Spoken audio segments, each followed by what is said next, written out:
Shalom keluargaku semuanya, selamat pagi. Puji Tuhan, kita dapat berjumpa kembali pagi hari ini dalam Morning Blessing.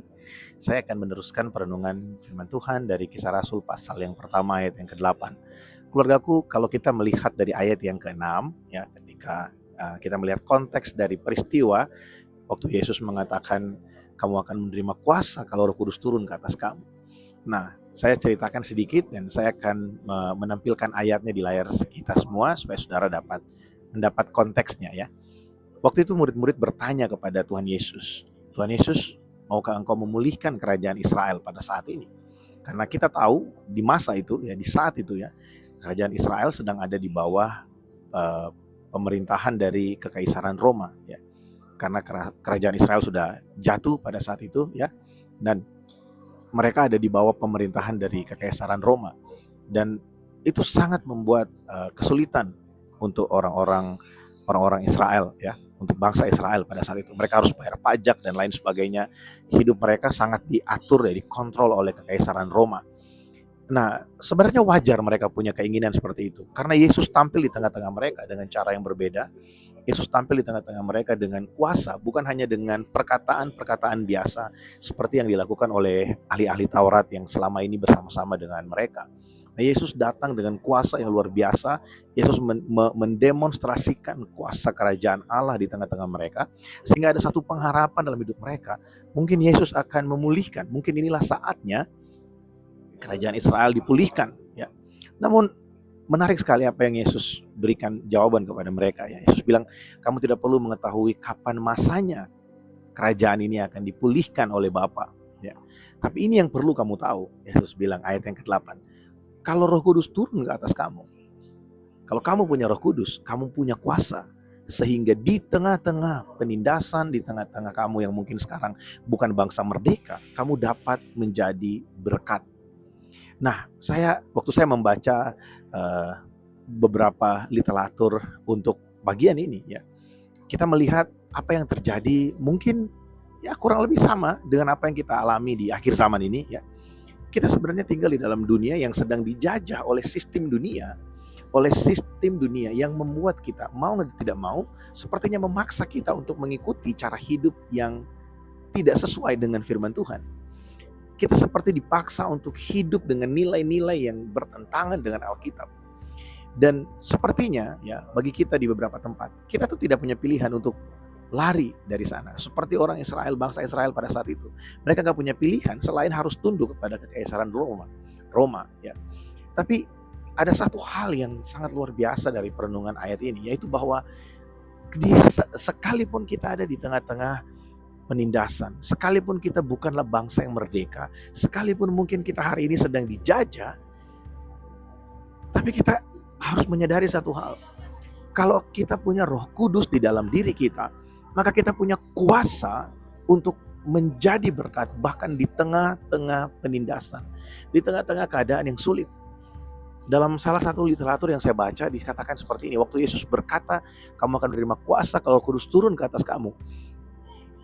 Ketika murid-muridnya mendengar kalimat itu, yang mereka dengar adalah ini, ketika kamu mempunyai Roh Kudus dalam hidupmu, kamu akan punya satu kuasa yang lebih kuat daripada kuasa politik, lebih kuat daripada kuasa-kuasa yang lain yang ada di bumi, sehingga melalui kuasa itu, sekalipun kamu ditindas, kamu tetap dapat mempermuliakan Tuhan, kamu tetap dapat menjadi berkat.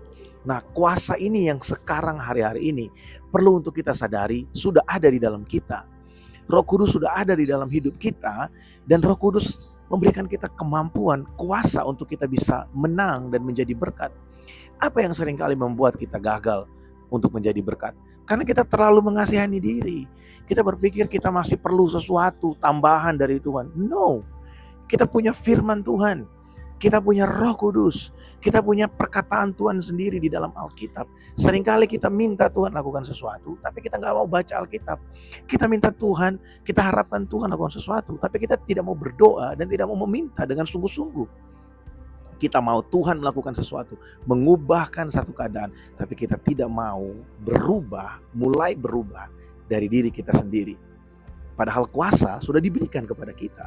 Nah, saya ingin kasih tahu kita begini, bahwa kita tidak bisa melakukan apa-apa tanpa Tuhan, dan Tuhan tidak akan melakukan apa-apa tanpa kita.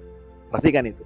Kita tidak bisa melakukan apa-apa tanpa Tuhan, dan Tuhan tidak akan melakukan apa-apa tanpa kita.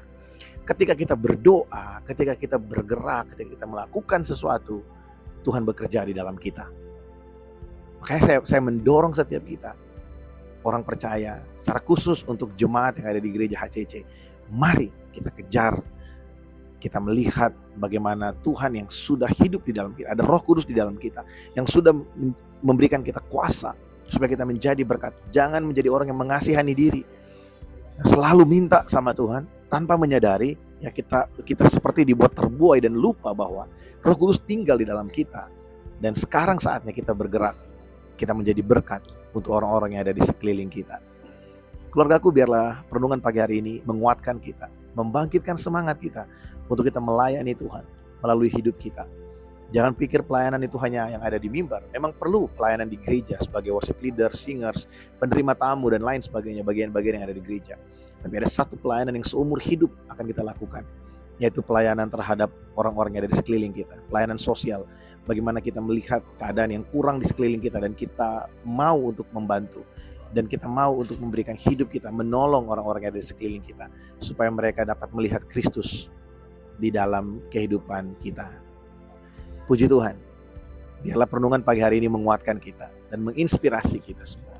Mari kita berdoa. Tuhan, terima kasih untuk pagi hari ini. Kami bersyukur di pertengahan minggu, di hari Rabu ini Tuhan, kami boleh sekali lagi dikuatkan oleh firman-Mu. Kami boleh sekali lagi diingatkan bahwa Roh Kudus diberikan kepada kami satu kuasa yang lebih besar daripada semua kuasa yang ada di bumi ini, supaya melalui kuasa itu kami boleh jadi berkat untuk semua orang yang ada di sekeliling kami. Supaya kami tidak menunggu-nunggu Tuhan, nanti-nanti. Karena Tuhan sudah berikan bagi kami apa yang kami perlukan. Tuhan berikan kami kuasa, dan Tuhan berikan kami firman-Mu, supaya melalui hidup kami Tuhan, kami diarahkan, kami diajar untuk kami jadi berkat bagi orang-orang yang ada di sekeliling kami. Tuhan, terima kasih, pakai hidup kami sempurna dimanapun kami berada, di kantor, di sekolah, di rumah. Biar kami jadi berkat Tuhan. Dan melalui hidup kami menceritakan kasih karunia-Mu, karya-Mu yang besar bagi kami. Terima kasih, kami bersyukur. Dalam nama Tuhan Yesus kami berdoa. Amin. Terima kasih untuk setiap kita yang setia menyaksikan Morning Blessing. Selamat beraktivitas, Tuhan Yesus memberkati. Shalom.